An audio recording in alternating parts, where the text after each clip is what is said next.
Fala pessoal, Nômade Afro aqui e hoje a gente vai falar sobre os problemas sociais do Japão.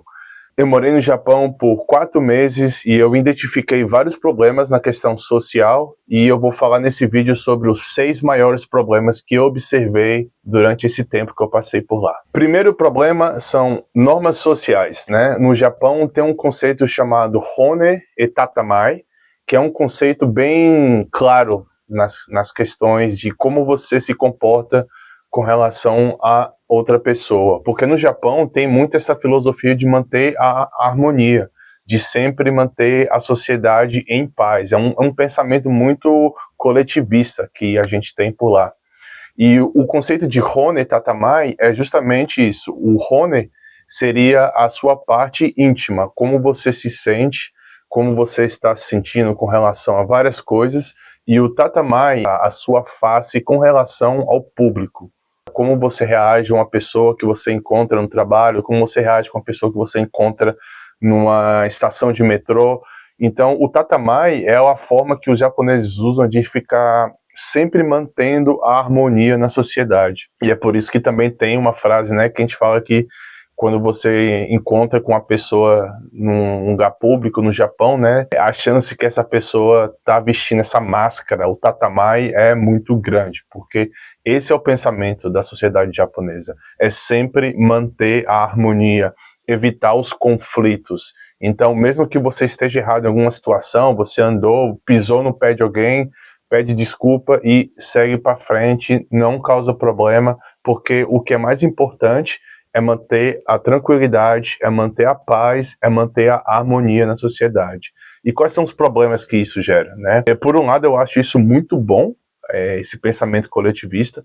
A gente que vem do Brasil e os países que estão mais no lado oeste do mundo, né? Estados Unidos, Europa, a gente tem um pensamento muito individualista. É sempre eu, o que eu tô precisando, o que eu tô querendo. Se alguém pisa no seu pé, você machucou meu pé, a pessoa grita, a pessoa faz um barulho, se for o caso. Tem várias formas que a pessoa vai reagir numa situação, mas é geralmente pensando nela. Essa que é a principal diferença, né? Uma pessoa pisa no pé da outra no Japão, o pensamento coletivista vem em primeiro lugar. O que vai acontecer se eu, no caso, começar a falar alto com a pessoa que pisou no meu pé, né? Vai quebrar a harmonia. E o japonês não faz isso, ele tenta manter a harmonia. E por um lado, isso é bom, eu acho isso bom, é uma coisa que eu aprendi que eu achei muito interessante, mas o problema que gera social é porque você está conversando, você está interagindo com a pessoa japonesa e eu percebi que é muito difícil de você saber se essa pessoa está sendo legal, se essa pessoa está sendo aberta, está conversando com você porque realmente gosta de você, porque aprecia a sua companhia, ou porque está vestindo o Tatamai e está rindo das suas piadas, está conversando com você somente para manter a harmonia. É uma questão que muitos estrangeiros que eu conheci também no Japão me contaram muito, de pessoas que eles conheceram, que eles interagiram, que tinha essa dúvida. Ou será que essa pessoa está realmente gostando de conversar comigo, ou tá só levando porque é isso mesmo, a gente está num lugar que às vezes está numa confraternização, às vezes está num coworking space, né, um espaço para trabalhar junto, e aí a pessoa está conversando comigo ali só para manter a harmonia, só para não quebrar o clima, no caso de ser ignorante, mesmo que não queira conversar com a pessoa.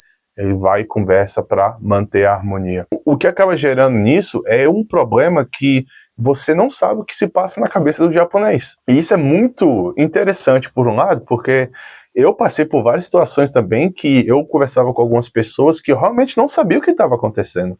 Eu não sabia se essa pessoa estava interagindo comigo porque ela queria ou porque ela estava só querendo manter a harmonia, como eu falei. E uma coisa que eu escutei bastante das pessoas que eu conheci que moram lá há muito tempo é que isso se reflete também nos relacionamentos, porque a pessoa aprende muito a manter a harmonia, e isso é uma coisa que vem desde criança, eu acredito.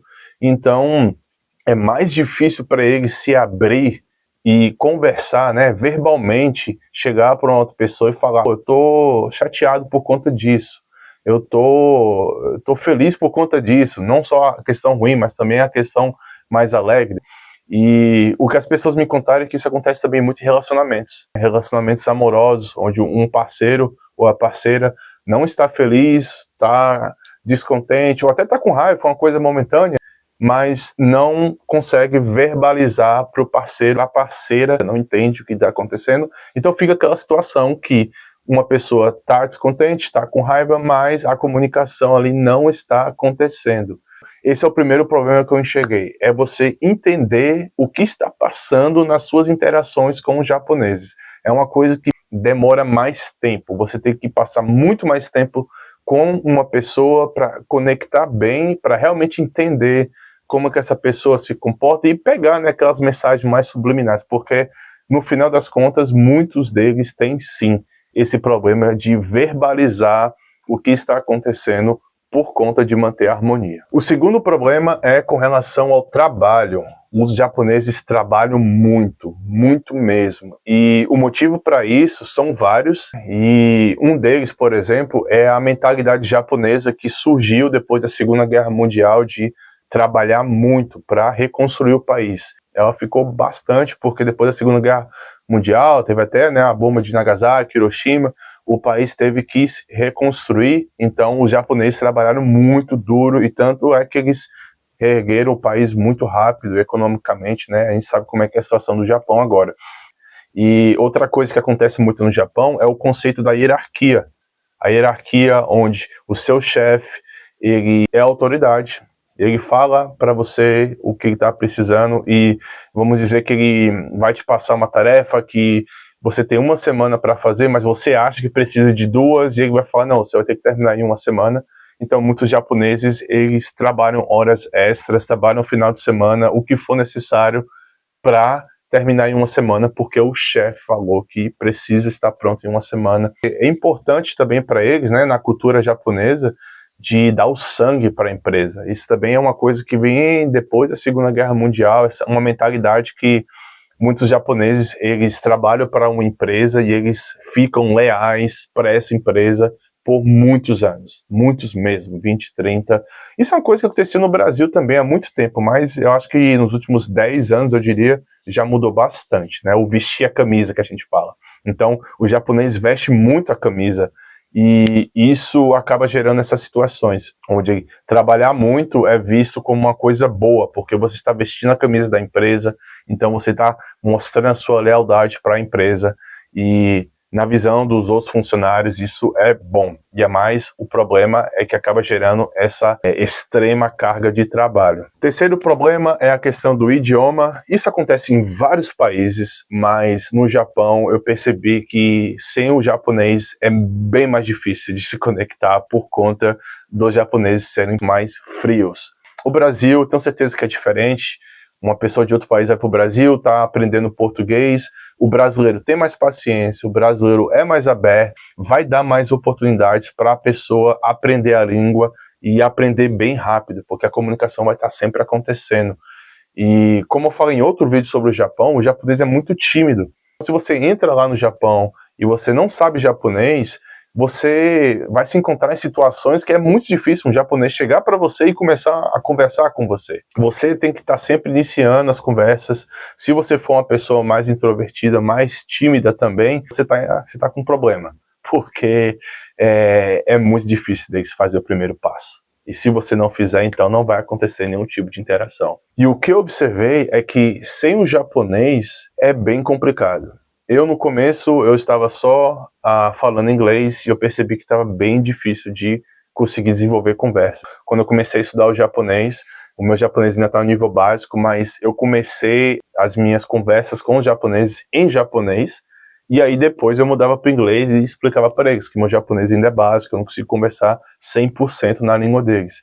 E isso foi muito melhor, porque deu aquela impressão que eu sou estrangeiro, que está lá, que está fazendo um esforço para aprender a língua, então eles se sentiram mais relaxados. O que eu observei é que você chegar para um japonês e começar a conversa em inglês, muitos deles vão se sentir um pouco preocupados ou até com medo, porque eles vão achar que o inglês deles não é suficiente, ou talvez eles não saibam falar inglês. Eu conheci vários japoneses que tinham um nível de inglês muito bom, mas na cabeça deles não era bom. Então eles evitavam falar, eles ficavam com vergonha porque achavam que não era bom. Mas eu expliquei para eles, não, é tranquilo, pode falar, a gente vai conseguir se comunicar aqui. Sem o idioma é bem difícil. Se você está pensando ou está programando de ir para o Japão para ficar um tempo, eu recomendo você fortemente a começar a estudar a língua antes de você chegar lá.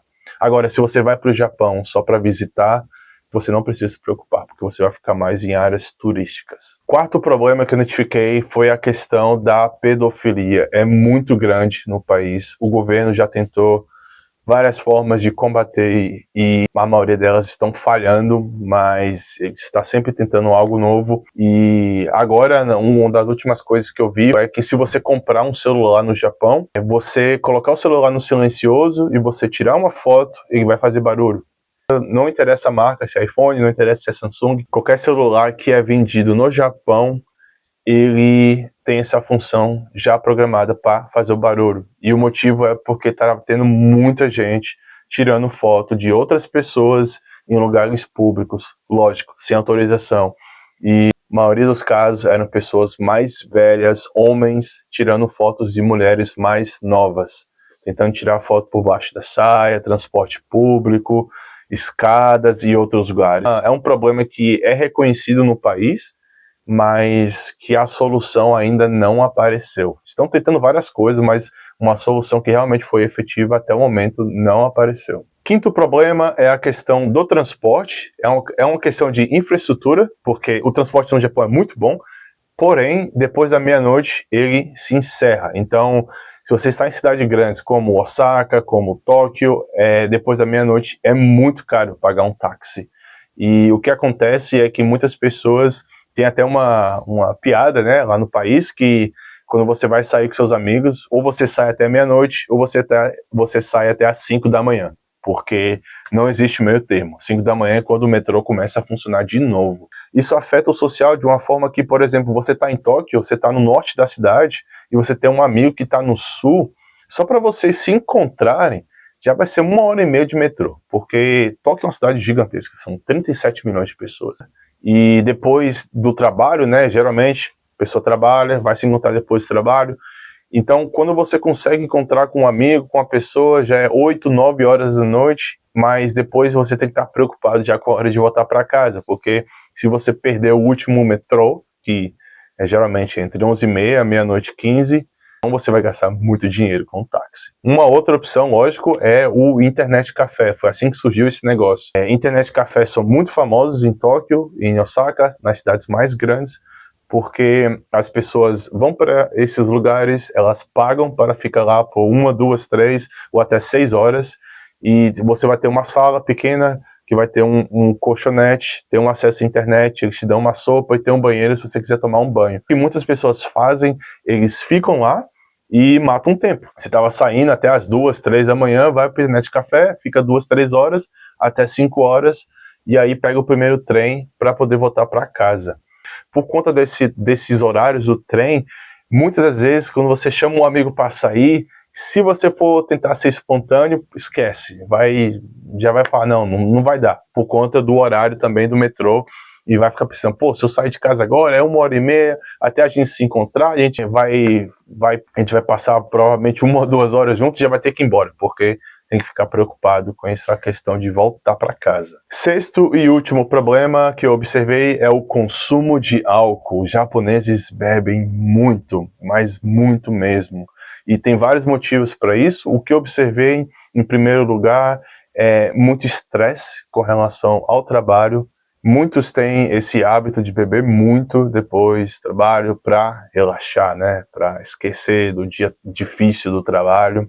É a questão do estresse de casa, é a questão de estresse dos estudos, ou então é só para dar uma relaxada, escapismo. Assim, são vários motivos que fazem uma pessoa beber, mas o Japão eu vi que é um pouco diferente porque é mais aceitável na sociedade japonesa uma pessoa estar bêbada.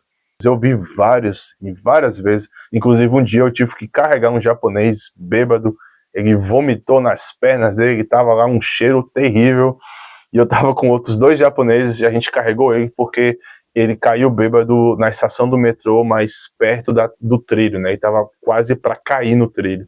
Então a gente teve que carregar ele e colocar ele perto de um banco e chamar um funcionário da estação para resolver dali. O que acontece no Japão é isso, você está bêbado, mas quando eu falo bêbado é bêbado tipo blackout, você apagou. É muito aceitável socialmente. Isso também ajuda muito na questão da pessoa não se importar de beber muito, porque bebe muito, o país é seguro também, ele sabe que não vai acontecer nada. Acontece bastante que de você encontrar uma pessoa bêbada numa árvore, já caiu ali, ficou lá e dorme até o próximo dia. E quando amanhece, vai para casa. Na sociedade japonesa é bem mais aceitável que você fique bêbado. Então acho que isso também acaba ajudando muito. Bom, pessoal, esses são os problemas que eu identifiquei no Japão. E eu achei esses problemas depois de morar lá por 4 meses. Se você é uma pessoa que está planejando ir para o Japão só para visitar, eu acho que você não deveria se importar muito com esses problemas. Esse vídeo é mais para as pessoas que estão pensando em morar, em passar uma temporada mais longa. Então, talvez um nômade digital também, né? A gente fala muito sobre nomadismo nesse canal. É um nômade que está querendo explorar o Japão e passar uns meses lá. Se você está querendo realmente integrar com a sociedade, eu acho que essas são as questões que você deveria saber sim e já preparar mentalmente antes de você chegar lá. Espero que vocês tenham gostado desse vídeo e vejo vocês até o próximo.